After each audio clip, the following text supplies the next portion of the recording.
साथियों नमस्कार, मैं हूं नीरज पटेल और आप देख रहे हैं नेशन जनमत। इस समय पूरे उत्तर प्रदेश में कानून व्यवस्था चौपट हो चुकी है। कहीं से अपहरण की खबर आती है, कहीं से हत्या की तो कहीं से रेप की। जिस समय कानपुर में संजीत यादव हत्याकांड का खुलासा किया जा रहा था, उसी समय उत्तर प्रदेश के गोंडा से खबर आती है कि राजेश बीड़ी एक ब्रांड है, उसके मालिक हैं राजेश अग्रवाल।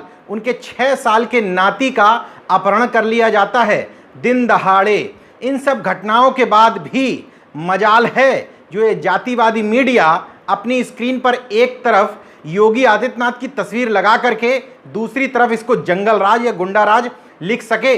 जिस समय अखिलेश यादव की सरकार हुआ करती थी उत्तर प्रदेश में, उस समय एक घटना हुई थी।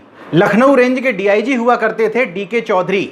चूंकि मेरे परिचित हैं इसलिए वो मुझे घटना याद है। रेहड़ी पटरी वालों को हटाने के अभियान पर वो भी सड़क पर निकल पड़े थे। एक रेहड़ी पटरी वाले के विवाद करने पर ऐसे हाथ चलाते हुए उनकी तस्वीर सामने आ गई थी। हालांकि उनका तमाचा रेहड़ी पटरी वाले को पड़ा नहीं था। नैतिकता के पैमाने पर आप इसको ठीक नहीं ठहरा सकते हैं, लेकिन वर्तमान समय में देखिए कि विकास दुबे के साथ उसी की जाति के बड़े बड़े ब्यूरोक्रेट्स यानी कि आईएएस से लेकर आईपीएस वर्तमान में जो अच्छी तैनाती पर हैं, इसके अलावा वर्तमान सरकार में मौजूद तमाम सारे मंत्रियों की तस्वीर और कनेक्शन सामने आने के बाद भी न सरकार दबाव में हो न वो लोग दबाव में हैं। उसकी वजह यही मीडिया ट्रायल है। पिछड़े और दलित वर्ग के नेता कुछ ज़रूरत से ज़्यादा मीडिया ट्रायल के शिकार तो होते ही हैं, ये बात ठीक है, लेकिन जल्दी दबाव में भी आ जाते हैं। उस समय महज एक मिश्रा जी के दबाव के कारण उन्होंने डीआईजी स्तर के एक अधिकारी का सस्पेंशन करके उनको साइडलाइन लगा दिया था। मिश्रा जी ने अपनी पीठ थपथपाते हुए कहा कि डीआईजी मेरी बात नहीं सुनता था, पिछड़े वर्ग के थे वो डीआईजी, इसलिए मैंने उसको हटवा दिया। उस समय एसएसपी उनके करीबी और स्वजाती हुआ करते थे।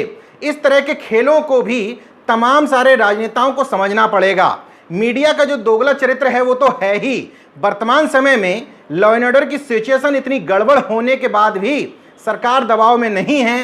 राम मंदिर के एजेंडे पर बड़े खामोशी से आगे बढ़ रही है, बल्कि महिमा मंडन इस बात का किया जा रहा है कि संजीत यादव मर गया कोई बात नहीं, अपहरणकर्ताओं का पुलिस खुलासा 31-32 दिन बाद कर पा रही है, कोई बात नहीं। महिमा मंडन इस बात का हो रहा है कि देखो कितना सख्त एक्शन लिया गया। 11 पुलिसकर्मी, जिसमें एक एसपी रैंक का, एक सीओ रैंक का और थानाध्यक्ष समेत तमाम पुलिसकर्मी शामिल हैं। देखो योगी जी ने डंडा चलाते हुए सबको सस्पेंड कर दिया। तो क्या उससे संजीत यादव वापस आ जाएगा? क्या पुलिस की लूच पोल्स सामने नहीं आती हैं? 31 दिन तक सामान्य से अपराधी, कोई संगठित गिरोह नहीं था, एक सामान्य सी महिला, 4 सामान्य से पुरुष जो लैब टेक्नीशियन का काम करते हैं, एक तो उन्हीं में से अपराधी बताया जा रहा है, 5वीं पास है।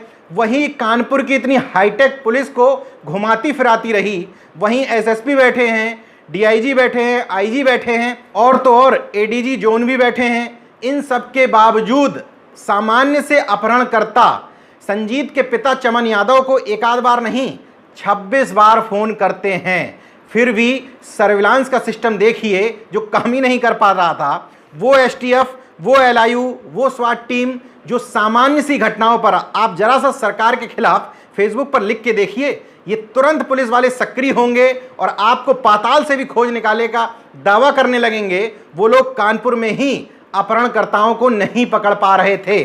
चमन यादव ने जो घटना बताई उसके अनुसार 22 जून को उनका पुत्र इकलौता संजीत यादव गायब होता है। 23 जून को बर्रा थाने की जनता नगर चौकी में पहुंचते हैं। चौकीदार थे राजेश सिंह। उनके शब्द थे कि यहीं कहीं होगा, कहीं मौज मस्ती करने चला गया होगा। किसी पर अगर गलत इल्ज़ाम लगाओगे तो गंभीर परिणाम भुगतने पड़ेंगे। मैं तुम्हारे ऊपर मानहानि का मुकदमा भी दर्ज करा दूंगा। संजीत के पिता बोले चाहे मुझे फांसी लगा दो, लेकिन मेरे बेटे को ढूंढ के ले आओ। तो बोले अभी तो 24 घंटे ही बीते हैं, यहाँ से जाओ, 2-4 दिन हो जाएं तब वापस आना। जबकि नियम ये है कि 24 घंटे से ऊपर का समय अगर बीत गया है तो गुमशुदगी की रिपोर्ट दर्ज करनी पड़ेगी, लेकिन नहीं की गई। 24 जून को बर्रा थाने के इंस्पेक्टर रणजीत राय के पास पहुंचे। रणजीत राय साहब का शब्द क्या था? हथेली पर सरसों मत जमाओ, तुम्हारा बेटा कहीं यहीं कहीं होगा, वापस लौट कर आ जाएगा। 24 जून को जब नहीं सुना थानाध्यक्ष ने तो सीओ गोविंद नगर मनोज गुप्ता के पास पहुंचे। उन्होंने एप्लीकेशन ली, टहला दिया। उसी दिन SP south Aparna Gupta madam के पास पहुंचे, उन्होंने भी टहला दिया। इसके बाद 25 जून को एसएसपी दिनेश कुमार पी साहब के पास जब पहुंचे तब उन्होंने आदेश दिया। उनके आदेश के बाद भी 26 जून को दोपहर में 2:08 पर रिपोर्ट दर्ज की जाती है। उसी दिन पुलिस के अनुसार जो अपहरणकर्ता हैं 26 तारीख को ही संजीत यादव की हत्या करके पांडू नदी में उसका शव फेंक देते हैं। सब कुछ कानपुर में ही हो रहा है। लॉकडाउन की स्थिति में रात में घर से बाहर निकलते हैं, कार में शव रखते हैं, शव को ले जा करके पांडू नदी में फेंक भी देते हैं। उसके बाद वो कानपुर में ही रहते हैं, कानपुर से फोन भी करते रहते हैं। इसके बाद भी पुलिस इन सब को पकड़ने में नाकामयाब रहती है। प्रथम दृष्टया आरोपी हैं चौकी इंचार्ज राजेश सिंह, इसके बाद थाना अध्यक्ष रणजीत राय। निश्चित तौर पर एसएसपी हर घटना में इन्वॉल्व नहीं हो सकते, लेकिन रणजीत राय जब खुद कहते हैं कि तुम पैसे का इंतजाम करो और उन लोगों तक यानी कि अपहरणकर्ता तक पहुंचाओ, जैसे वो पैसा लेने आएंगे हम उनको दबोच लेंगे, वहीं पर खड़े रहते हैं रणजीत राय। पैसा भी चला जाता है लेकिन अपहरणकर्ताओं को नहीं पकड़ पाते हैं। ये है कानपुर पुलिस की कारगुजारी। इसके बाद जब हंगामा मचता है तो रणजीत राय इस बात की जांच करने के लिए निकलते हैं और बयान देते हैं कि 30 लाख रुपए दिए ही नहीं गए। आईपीएस अपर्णा गुप्ता का भी फोकस ये था कि परिवार झूठ बोल रहा है, बैग में पैसे नहीं थे। पैसे थे या नहीं, लेकिन संजीत यादव को तो खोजा जाना चाहिए था, वो काम समय से नहीं किया गया। निश्चित तौर पर मैं मानता हूं कि जो आपसी घटनाएं होती हैं पुलिस हर घटना को रोक नहीं सकती, लेकिन सख्ती दिखाने के बाद घटनाओं का खुलासा तो कर सकती है।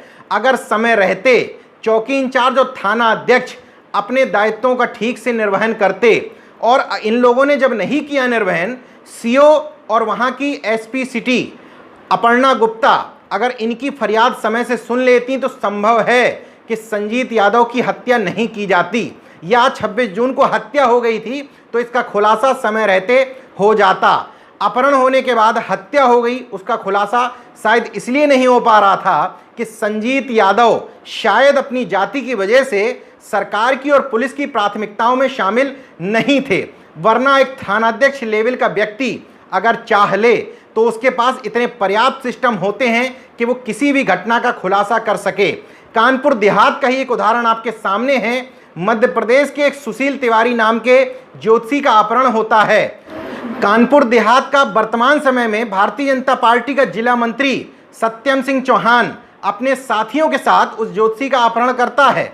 मध्य प्रदेश पुलिस से ज्योतिषी की पत्नी संपर्क करती है, व्हाट्सएप पर ही तहरीर मंगाई जाती है और एसएसपी कानपुर देहात अनुराग वत्स सक्रिय होते हैं। पूरी पुलिस टीम को लगाया जाता है। बीजेपी के एक नेता को गिरफ्तार कर लिया जाता है। अविनाश सिंह चौहान जो भारतीय जनता पार्टी कानपुर देहात के जिलाध्यक्ष हैं, वो कहते हैं कि मैंने इसको 1 महीने पहले ही निकाल दिया था, लेकिन उसी दौरान उसका फेसबुक चेक करने पर, जिस 1 महीने के पहले की वो बात कर रहे हैं, लगातार बीजेपी के जिला मंत्री के हैसियत से पोस्ट डालता रहता है। जो वर्चुअल मीटिंगें चल रही हैं भारतीय जनता पार्टी की, उनमें शामिल होने की अपील करता रहता है। इसका मतलब अविनाश सिंह चौहान स्पष्ट तौर पर झूठ बोल रहे हैं। उस व्यक्ति की जो भारतीय जनता पार्टी का जिला मंत्री था, उसमें कोई छुपी हुई बात नहीं है। जिला मंत्री होने की वजह से भारतीय जनता पार्टी के तमाम सारे नेताओं के साथ उसकी तस्वीरें थी। कानपुर देहात के डीएम राकेश कुमार सिंह जो उसी की जाति के हैं, उनके साथ आत्मीयता के साथ उसकी तस्वीरें थीं। लेकिन इन सारी चीजों पर खबरें नहीं बनेंगी, ना ही अविनाश सिंह चौहान से सवाल किया जाएगा कि वो पत्र दिखाओ, तुमने कब निकाला था, क्या आरोप था। मीडिया में बयान दिया गया, मीडिया ने बयान छाप लिया, खबरें छपना बंद हो गई। दोनों घटनाओं की तुलना करना इसलिए जरूरी था क्योंकि दोनों में कहीं ना कहीं जाति महत्वपूर्ण थी। मेरी मजबूरी है, मन ये सोचने को विवश होता है कि संजीत यादव का अपहरण किया जाता है, मामला हाईलाइट होता है, एसएसपी दिनेश कुमार पी खुद सामने आकर के कहते हैं कि 4 दिन में मैं खुलासा कर दूंगा। उसके बाद टीम को जबलपुर और जाने कहां कहां भेजा जाता है। सामान्य से अपहरणकर्ता कानपुर में ही रहते हैं, उनका खुलासा पुलिस नहीं कर पाती है। दूसरी घटना में मध्य प्रदेश के तिवारी जी का अपहरण होता है, उनकी पुलिस व्हाट्सएप पे तहरीर भेजती है। अपहरण जिसका हुआ था उसी के स्वजातीय एसपी कानपुर देहात में तैनात होते हैं। शायद कुछ फीलिंग रही होगी, अचानक से वो जागरूक होते हैं और सत्ता पक्ष के नेता की गिरफ्तारी होने के बाद भी मीडिया भी खामोश हो जाती है, हैप्पी एंडिंग हो जाती है। कुल मिलाकर के सरकार कुछ भी करे, इस गोदी मीडिया का उसको अघोषित समर्थन है। यही वजह है कि गलत काम करने के बाद भी, लॉ एंड ऑर्डर की लगातार खराब सिचुएशन के बाद भी सरकार दबाव में नहीं है।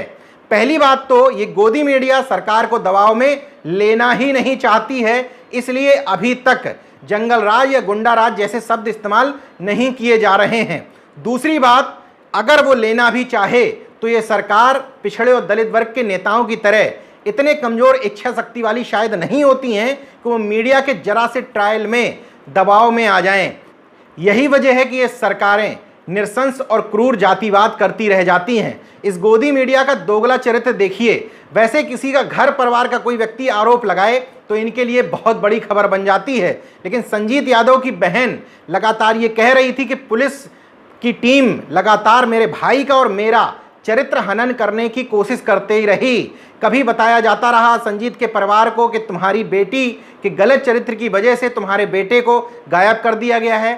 कभी ये बताने की कोशिश होती रही कि तुम्हारे बेटे के किसी महिला से अवैध संबंध थे, इसकी वजह से तुम्हारे बेटे को गायब किया जाता रहा है।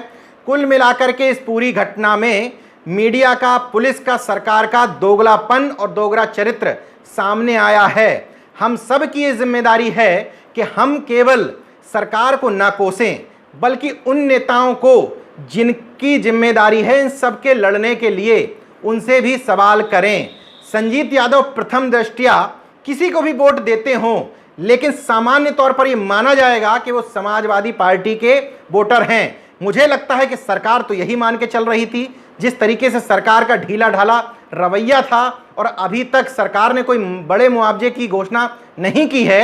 हालांकि अखिलेश यादव जी ने 5 लाख का झुंझुना दिया है, लेकिन अभी भी अपने महल से बाहर नहीं निकल पाए हैं। जब तक ये घटना हाईलाइट नहीं हुई थी, कोई बात नहीं, इस घटना के हाईलाइट होने के बाद भी आप केवल प्रदेश अध्यक्ष को भेज करके ये मान लेते हैं कि आपकी जिम्मेदारी पूरी हो गई।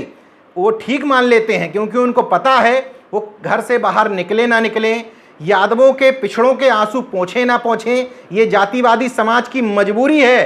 क्योंकि विकल्पहीनता की स्थिति है कि ये मर करके, पिट करके आखिर वोट उन्हीं को देंगे। यही वजह है, हमारे अति जातिवाद की वजह से हमारे नेता नकारे और नकारे होते चले जा रहे हैं। इस पूरे घटनाक्रम में कांग्रेस पार्टी ने जिस तरह का रोल निभाया, ये भी संभव, मैं प्रैक्टिकल बात कर रहा हूं, हालांकि ये बात बोलने की नहीं होती है, ये भी संभव है कि संजीत यादव का परिवार कांग्रेस को वोट ना देता हो या शायद आगे भी ना दे, लेकिन फिर भी इस पूरे घटनाक्रम में अजय कुमार लल्लू वो शख्स हैं जो लड़ते हुए दिख रहे हैं। नागनाथ सांपनाथ आप कितना भी कह लीजिए, हकीकत यही है, कांग्रेस के कार्यकर्ता पहले भी सड़क पर उतरे। इस घटना के होने के बाद सबसे पहले अगर कोई नेता, चर्चित नामों में स्थानीय नेता तमाम सारे लोग पहुंचे, बीजेपी के विधायक भी पहुंचे, अपना दल के लोग भी पहुंचे, सपा के जो स्थानीय नेता हैं वो भी लगे हुए थे, लेकिन चर्चित नेताओं में अजय कुमार लल्लू इस घटना में होने के बाद सबसे पहले पहुंचे और अपनी गिरफ्तारी भी दी।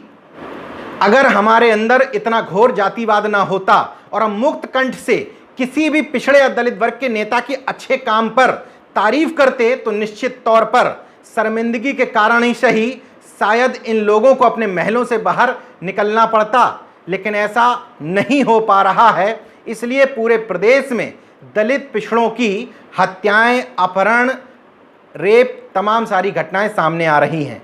देखते रहिए नेशन जनमत, जागरूक और सजग इस मामले में बने रहिए कि पिछड़े वर्ग के नेता कुछ नहीं कर रहे हैं ना सही, लेकिन हमें आवाज़ उठानी है, एक दूसरे की मदद करनी है। जय विज्ञान, जय संविधान, जय लोकतंत्र। धन्यवाद। तो अगर आपने मेरा YouTube चैनल सब्सक्राइब नहीं किया तो प्लीज़ सब्सक्राइब कर लें और उस बेल आइकन पर जरूर क्लिक करें, जिससे जो मेरे न्यू वीडियो है